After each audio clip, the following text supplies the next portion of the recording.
Hi guys, welcome to the Rule of Two, where the Star Wars news saga continues. I'm Terrence. I'm Art. And guys, we had a chance to, well, we didn't have a chance. We actually did see Solo. We seized the chance. We seized the opportunity. We seized the opportunity. We carped the diem. And we actually like to thank you guys for actually viewing the show, because it gave us a little bit more exposure that we were able to get an early screening of Star Wars, or Solo, a Star Wars story. Let me get the title right, because it's pretty long. This is a full spoiler review, so spoiler. You've been warned. You've been warned. All right. So, with that being said, sir, what you think? I absolutely enjoyed this film. You enjoyed? So did I, sir. This movie. Okay, now I'm gonna get a lot of heat for this, but this movie was pretty much of the last 4 Star Wars films that have come out. Okay. I would put this as the top one. Whoa! Whoa! Yeah. Wow! Are we ranking Star Wars films now? Well, if we're ranking the last 4, the last 4, since Disney took over. Since Disney took over, so we got Rogue One, we got Last Jedi, we got Force Awakens, and we got Solo. Yeah, I would put Solo alone at the top, pun intended. Okay. By itself, Solo. Rogue One. Okay. The Last Jedi. Okay. And then Phantom Menace. Oh wait, it's not the top 4, so I'd still put Phantom Menace. And I'd put Force Awakens. I put Force Awakens. You are spiteful, sir. You are spiteful. You are very spiteful. I would not put this as my number 1, but it might be my number 2, because I know it wouldn't be number 2. It'd be my number 3. I'm sorry, it would be number 3, because Last Jedi would be number 1. Force Awakens would be number 2. You lost credibility when you say Force Awakens would be number 2. It would be Solo at number 3, and then it would Force be Rogue Awakens One was at 4. number 2. It was number 2 because it was the shit. That's why it was.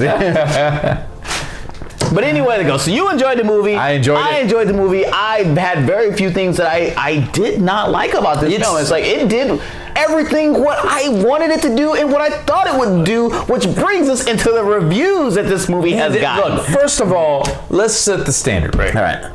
You and I have had numerous conversations. We need to lower our expectations. We really need to lower our expectations of what we think of Star Wars films. A lot of it is because we have envisioned in our mind, and a lot of it is because we're also basing it off of the of what we thought was previous canon, right? And it's no longer canon, right? Mm-hmm. So once we lower our expectations of what they're going to do, they really do come out and knock things out of the park. Yeah, I mean, stop trying to like, I need to see this. It needs to blow me away. Yeah. It's like, no, look. It just needs to be a decent film. And the critics, that's all it needs to do. And people, the critics, look, there's 2 different types of critics out there. Those that are critiquing this movie because that's what their job is. Mm-hmm. You know, many times I listen to their reviews or I read their reviews and their critiques. And a lot of things is, if I was a director, I would have done this. If I was a director, well, you're not the director. That's not your job. No. Phil Lord and the Miller guy, they got fired. Ron Howard directed this film. Yeah. He did a great job, by the way. Yeah, he did. I've heard anywhere between 60%, 40% to all the way to 90% of this film. Regardless of how much actual film he did, the final product was still well. Yeah, it was really done. It was like, and give him credit because he reshot a lot of this film. I think it was Phil Lord, Lord and Miller. They did so much. They went in a direction that Disney decided that they didn't want to see, or Lucasfilm decided they didn't want to go in that particular direction, and they did something. They hired somebody who does comedy. They did. They hired, and they didn't want a comedy film after they saw he gave him a comedy film. Yeah. Why hire? He gave him Thor Ragnarok. Why hire a director that really does well with comedy films and expect him not to do a comedy film, or view it and his take on what he's reading the script is going to be comedy? Because his track record, he did, films that did well. He did what they hired him to do. They just didn't like him. So, I'm not going to hold anything against, they brought in another director because this movie sucked. No. They hired a comedic director. That's not the direction they wanted after all. They changed direction. Okay. They're the ones footing the bill. They can say whatever they want. They can. And I welcome the change that it gave us. But like we were talking about with the reviews, not everybody welcomed the changes. Not everybody was on board with what they gave us. A lot of the reviews were meh. It was average. It did everything that we expected it to do, and it was too safe. I heard too safe quite a bit. And I'm thinking to myself, that when Last Jedi came out, it took chances, and then nobody liked the chances. Everyone was complaining. Oh, I didn't like it. That's not my Luke. Okay, so that's the reviews. We obviously beg to differ to what the reviews that actually came out. So we said that we liked this movie. We disagree with the reviews. What did you like about this movie, sir? Look, one of the I can't pronounce his name. Alden Ehrenreich. Alden Ehrenreich. Yeah, very, very German name. Yeah. So, the rumors were they brought in acting coaches. Well, those weren't rumors. Those were. I mean, that was legit. They brought in acting coaches. So I think he did it really well. Do you think they brought in the acting coaches really to help him nail the mannerisms of Harrison Ford? Because he did the loose gun shoot, you know.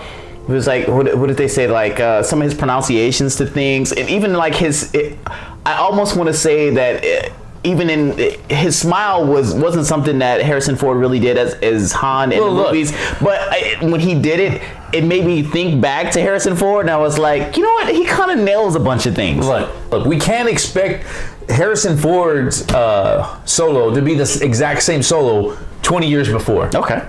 Right, this is him developing. These are the things that developed him and changed him into who he was. So we saw Harrison Ford. Harrison Ford did a phenomenal job with Solo. Right, it could have been taken different ways. We all remember Solo as being just freaking amazing, right? Mm-hmm. The way he was. But we grew up. We envisioned a certain thing. Once again, it's like that really hot girl.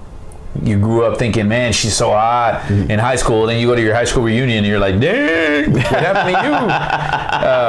Life happens. 4 or 5 kids and a bad marriage. That's what's happening. It's like, it reminds me of that scene with Friday where they're like, dang! Oh, right? That's... People want to go in thinking this is Han Solo, the way he's going to be. Nobody can be Han Solo. Of course, nobody can be Harrison Ford. Right. But this is a great interpretation of Solo. I love what he gave in the younger years. He gave it to me. I have some things. There's some things I didn't like, but we'll talk about that when we get to the things that we didn't like about it. Okay. Alden Ehrenreich. All right. So what else? What else did a great job. What else did you like about Chewie? I like what they did with Chewie. I think that his relationship with Chewie was a standout piece of this movie. It's like I think they could have done more with the Life Debt, but I liked their relationship that they showed on screen. Yeah. You know, the iconic scene where he jumps into the passenger or the co-pilot seat, and it's Han in the front seat, and then all of a sudden Chewie jumps in, and he's in the co-pilot seat, and that's when the fans were like, nerdgasm. Yeah. It's like they're flying the Millennium Falcon together. I thought they were going to fly into the galaxy with a heart shape behind them. I need to clean up. All right, so Han and Chewie's relationship's good. Alden Ehrenreich's interpretation of Han Solo pretty good. I guess obviously the big thing on the table right now outside of those two is Lando. I liked Lando, and notice my hesitation when I said that. Okay. I like Lando, hit and miss. Hit and miss. That's a perfect summary of Lando. I love his charisma. I love what he did with the character. There are some things I did not love. And I know everybody is sucking the teat of Donald Glover right now. I said teat. Everybody's sucking the teat of Donald Glover right now and his interpretation of Lando. And if they swear to God, if they do a Lando spinoff, I'm going to be rioting. But we don't need a Lando spinoff. We don't need a Lando spinoff, but I do like what he did. I didn't walk away saying like, oh my God, it was a bad casting. I like what he did. There were some gripes I had with it, but we'll talk about that later. We'll talk about that. All right. Okay. So I love the action pieces in this film. I was like, I loved showing him when they had that little run trying to get off the planet so that way they can get together, him and Kira. I love him trying to get away. I love the war because Star Wars is, even though it's called Star Wars, they show little wars in a film franchise called Star Wars. They show the nitty gritty. They showed the nitty gritty even though it was brief, but they showed Han's involvement in it, which was where we got his roguishness coming from. We'll talk about some more about his roguishness that we didn't quite see in this film, but I did like them showing us that. So the action set pieces, and then obviously the one thing that we really wanted to see was the Kessel Run, which we'll talk about later. With my nitpicks with that as well, but it was still fun. It was still exciting. It still kept you in the moment, and I really love what Ron Howard did with the action pieces in this film. Yes. Overall, a good film. Great, Hey, I got up feeling like the same way I got up when I watched Last Jedi, and I know I'm already getting people in negative comments right now, but when I walked out of Last Jedi, I was very happy. When I walked out of this film, I got up and was like, I really enjoyed it. But like he says, we went with lowered expectations. That's what you got to do going into this film. It probably made it to where like the bar was set so low, they could do nothing but blow my mind. So those are some of the things that I like, sir. Anything else that you like? The other thing that I did love was the Millennium Falcon. There was an explanation, and I just now realized he's wearing the shirt. Yeah, so there's a little gap in between the shirt, and we're in between. It was like this. So they had a little gap right there. We've always wondered, what is that gap for? Yeah, and it's like, and you look here, and it's like there's no gap. What's that gap for? I never noticed that until we were talking about this just briefly. It was an escape pod. I was like, oh wow, it blew my mind in the theater. I was like, that's what that's been the whole time. Yeah. And Han, and both Lando and Han were too cheap to replace it. All they can afford is to replace that stupid radar dish that breaks all the time. Yeah. Every scene that you were not seeing, but every film that the Millennium Falcon's in, and apparently this little dish over here keeps on breaking off every time. But they're so advanced. Why are you relying on this one little dish? I was like, man, radar. Anyway, all right, so I'm glad we were able to cover a lot of the things that we did like about this film. So that moves us on to the next part about it. It's like, do you want to talk more about the characters, or do you want to talk about the things that we didn't like? Let's talk a little bit more about the characters. Okay, let's talk more about the characters. In this movie, we got to see quite a bit of a lot of characters. A lot of characters in a movie called Solo, where we figured we would only be seeing Han Solo and obviously Chewbacca, but we got a whole cast of characters. We got Woody Harrelson as what was Woody Harrelson's character? His character was Beckett. Yeah, and Woody Harrelson did a great job. He did a great job. He did an exceptional job. Amelia Clarke as Kira. We got obviously Donald Glover as Lando. We even got L3, which originally we thought it was played by the girl from Game of Thrones because it had the same voice, but actually voiced by Phoebe Waller-Bridge, who I am not familiar with at all. I'm not familiar at all with her. We were like, I swear to God, I was like, oh wait, really? We screwed up Captain Phasma. They gave Captain Phasma something to do since they screwed her out of the saga films. But it was not. Let's talk about that character real quick. So obviously it was a sassy robot, and I saw another review, and it sparked my attention. It was like, were they trying to capture the magic they got from Rogue One with K2SO by having another sassy droid? Okay, and now it's our third sassy droid because we got C-3PO and K2SO, and C-3PO, remember, C-3PO was already in the future. Okay. Right? Uh-huh. And nowhere near as developed with their own personality as K2SO or L3. Yeah, he seems like the least advanced of all these droids. As far as his movement, everything. It's like everybody else is so far advanced than he is. Think about it. Now we understand why the protocol droid was so cheap by the Jawas, why they were selling so cheap. They were like, we got way better models back here. You go and get the cheap stuff. Yeah. But their arms can't articulate. We see the hydraulic system. And it was like, oh man. But anyway, so were you bothered this was another sassy droid? If we're going to be nitpicking, or we're going to talk about what we liked or did not like. Okay, just the character in general. Just the character in general, I did not like. Okay, all right, that's fine. Moving on, we'll talk about nitpicking later. Amelia Clarke's Kira, because we didn't talk about that. I actually did enjoy her character. One of the things that I wish we would have known more is, and they left it ambiguous because of the film, because of what it was leading up to. Sequels. Yeah. It's Solo 2. So it's not Solo, it's Dos. It's Dos. Solo is Dos. It's Dos. Which on a side note, I love how he came to be as Han Solo. It's like he just said, you by yourself, Solo. Why didn't they just write Han alone? Han Single. Han Uno. Han Uno. They could have done a bunch of things. Because he wasn't Japanese, but he could pass for like of Hispanic descent, I guess. Oh, well, maybe possibly he had the hair. Whatever. So Amelia Clark's character, I did enjoy. I just her acting just did not seem on point. She comes across sometimes as there was as a few Khaleesi sometimes. I love when she showed more emotion, but when she was doing the whole Crimson Dawn thing, she had to be more reserved. It really came off a lot like Khaleesi, and I was just like, it's kind of Game of Thrones. And I was like, I guess because she can't show her emotions to him at that point, but when it was really him and her, I thought her chemistry with him would work well. So I was okay with it, and I was okay with her character. But this is your stage, sir. You said exactly what I was thinking. All right, so let's talk about right here. I know it's that's how we do the show.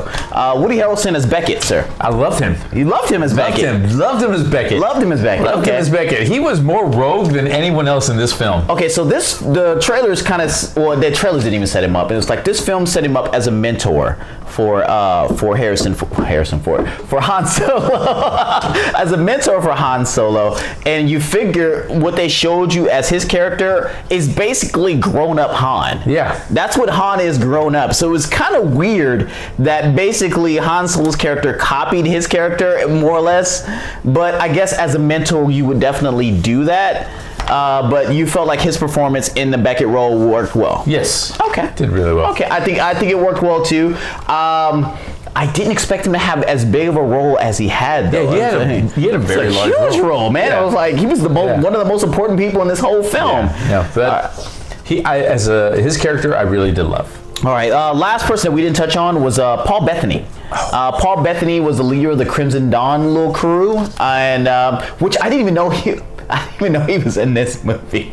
It wasn't until he was on screen I was like, oh, Vision's here. Where's the Mind Stone? He was in the previews. I stopped watching the previews, sir. I watched the trailers. I watched the official trailer and then I stopped because I did not want to know anything else that happened in this film. So I did not know he was in it. I was surprised. It was a welcome surprise. Even though like his scars kept changing color when he got upset, which I thought was my mind playing tricks on me. How do you know there were scars? Maybe he was an alien. Maybe he was an alien. I mean, technically everybody's an alien. Nobody's an Earthling in this film. That is very true. Everybody's an alien. Or maybe there is Earth. We just haven't named it. We just haven't named something as Alderaan. Well, maybe it hasn't formed yet because this is a long time ago in a galaxy far, far away. Yeah. Well, I guess you're right. There is no Earthlings. There is no Earthlings at this time. So they're the advanced ones that visit us later on. But you had a good time with his. I thought he. Do you think he was? Do you think he was sinister enough as? Yes.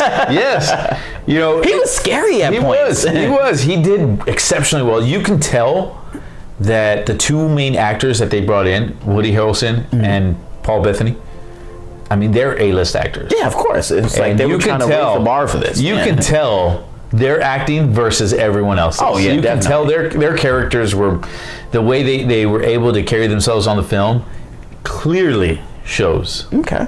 All right, definitely. Yeah. If you ever want to see what an A-list actor does in a B role versus a B, watch Cheers with Woody Harrelson. It's like, well, that was before he was himself. But still, no, definitely. I think they did great in their roles, and I think that they did nothing but elevate what happened on screen. Okay, so that's going to bring us to the part that we love in our movie reviews. Let's nitpick the hell out of this film. Oh, yeah. All right, what didn't you like about this movie? What I did not like, first of all, Lando. What did Lando actually do in this film? Lando's importance to the Star Wars universe is his relationship with Han. He built a relationship with Han. I'm not gonna nitpick on that. I think he did what he was supposed to do with his relationship with Han. No, what did he do in this film? What impact did he have? He had a game and he got hurt. He had a card game and he got hurt. He was there to give him the ship. That's all his point was supposed to be. So give him the ship. So it goes and to my be point. Suave. That's it. Be suave. Give him the ship. Have a card game and be there for the Kessel Run. He wasn't even as suave as what Nobody can be as suave as Billy D. Yeah. That's just it. Nobody can be as roguish as Woody Harrelson. As Harrison Ford. And nobody can be as roguish. Woody Harrelson got pretty close. He got pretty close. Nobody can be as roguish as Harrison Ford. Nobody can be as suave as Billy D. That's just not going to happen. But Lando's Donald Glover. Donald Glover. I was going to call him Childish Gambino. We're all over the place now. I was going to say Childish Gambino. Childish Gambino's role.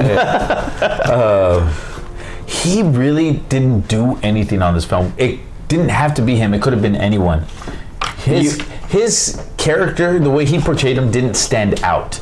You could have brought in. Would you consider Donald Glover like an A-list actor? So I think he is anybody. No, I agree. But they're making it. Oh, Donald Glover is Lando. Because his reviews. stock is going up with with his singing career. But you could have brought in any, like what he did, portray him as Lando, and the scenes what he did. It could have been portrayed by anyone. Oh, like Michael B. Jordan, is that what you're trying to say? Michael B. Jordan could take it. Yeah. Chadwick Boseman, because he plays. No, it wasn't a biopic, it might as well have been. It was Lando, the biopic. These reviews that I keep hearing and reading talk about Donald Glover. Everybody praises how great he did in this role. But I'm like, you really could have replaced him with anyone. Okay, I don't feel as negatively about it. Well, of course not. Because I'm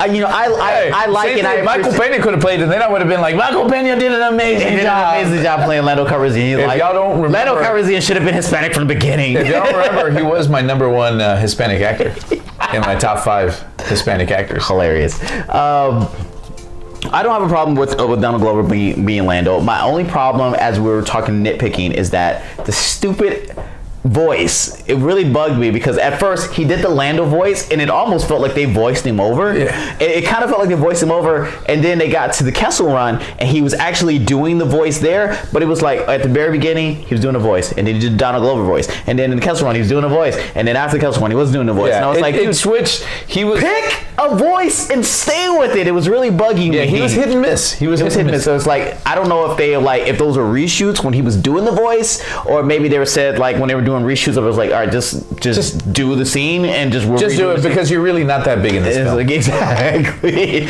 But it was really evident, at least to me, to where like the voice shift on and off, and it was just like I would rather he did the voice or he didn't do the voice. It didn't really make that much of a difference. All I wanted to see was him be as suave and charismatic as Lando was, and I think he did well in doing that. It wasn't supposed to be the focal point. It was really supposed to be about Han and Chewie. So just give me what you just facilitate, giving him the Falcon, facilitate the card game, facilitate the Kessel Run, and then bye Lando, we'll see you in episode 5. That's all I needed to do. That's all I really needed to do. And I'm glad you mentioned the Kessel Run. Okay. I'm going to nitpick. Okay, let's nitpick it.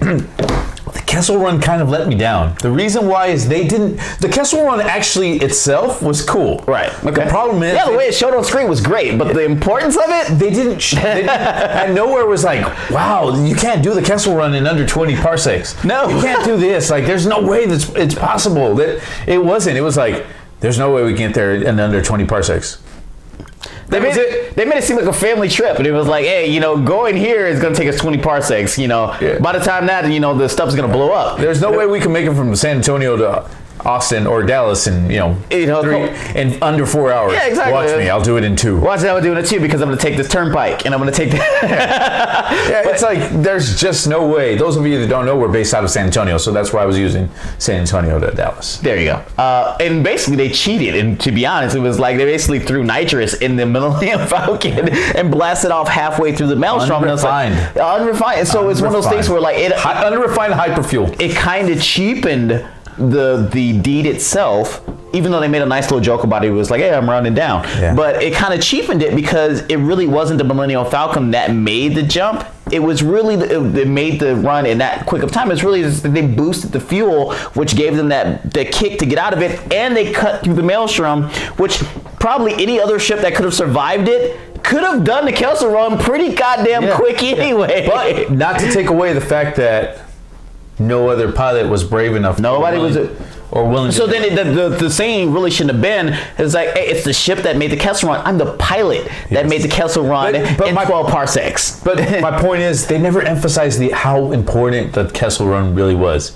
Like anyone, Yeah, what was the record? We don't even know what the record was. Was the record 20 parsecs because that's what they expected to do with their navigation? Yeah. Or was the record like 15 parsecs? We don't know. It's like, why is 12 that important? It was like, just because you could drive it with your family to another city in a certain amount of time doesn't mean if I haul ass, that's a record. That just means I hauled ass. Yeah. So why was 12? Because basically, if you look at it, 20 versus 12, they shattered that. It was like, that's an important thing. And we're only using 20 because they were stationed. That's the only thing that they said. That's the only thing we knew. And all it was I was going to say Billy D, was Lando saying, there's no way we can make it there in under 20.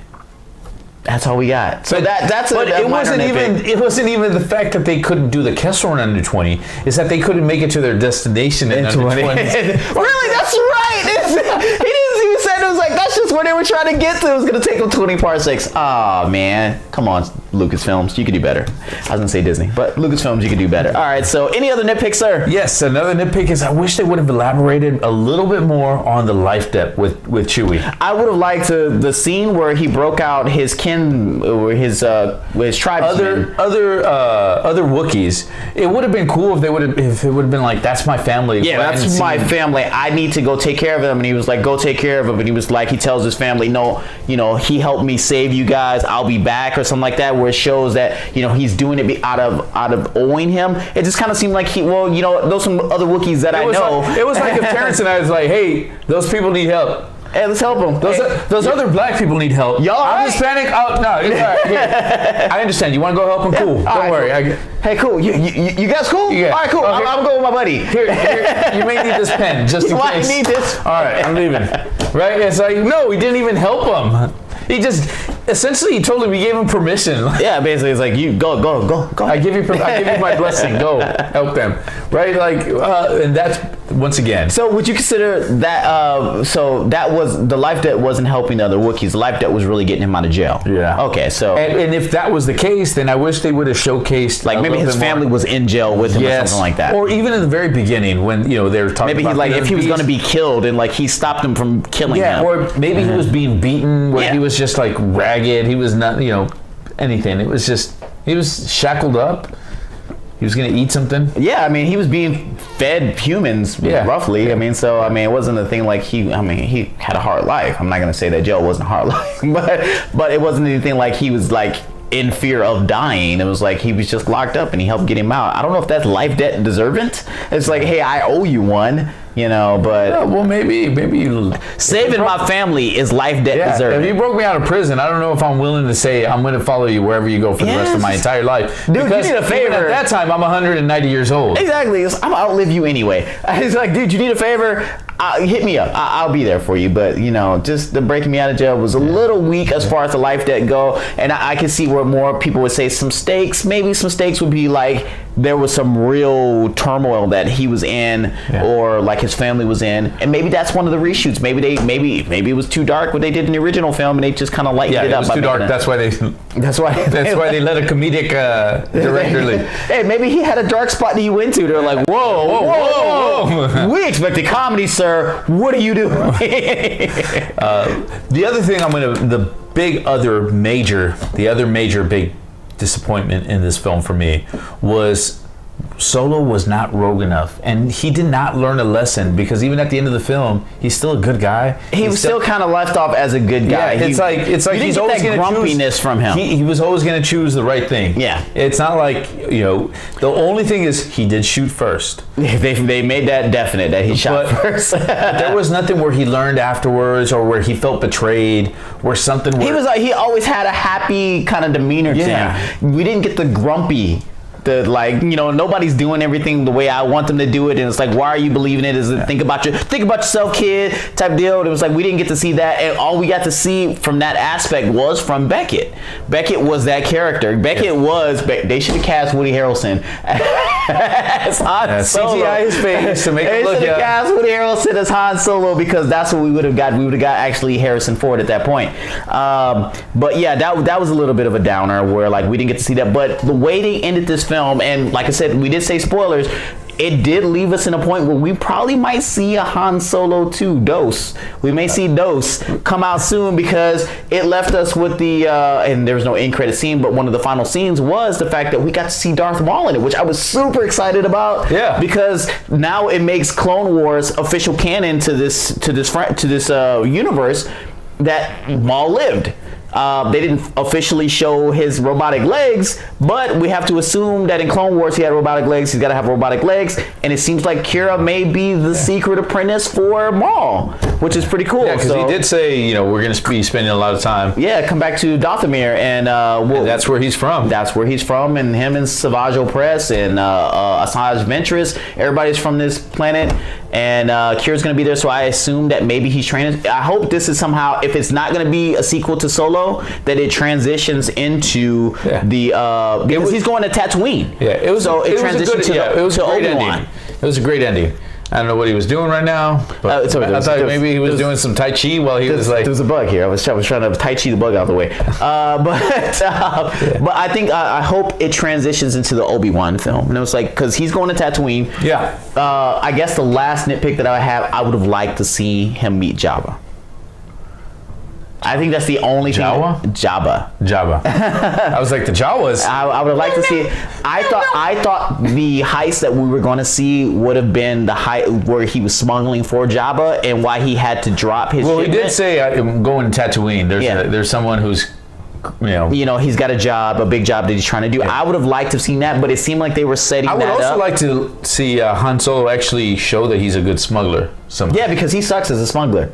He He got busted every time. The one time that he got the smuggling done on the Kessel Run, basically he had to give it to somebody else, and then that whole thing fell apart.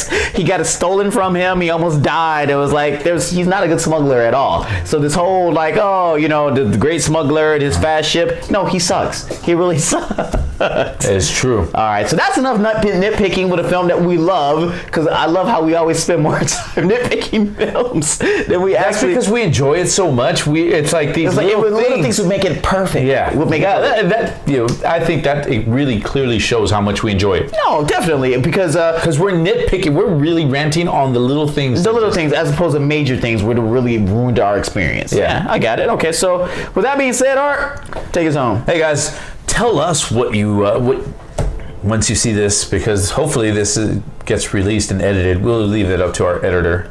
It'll make it out by the time Solo actually releases. Tell us what your favorite scenes are, what you think would be something that we overlooked. Maybe that was a plot hole that we were so in love with this movie that we overlooked it. I don't know. I don't think so, because I think we covered them all.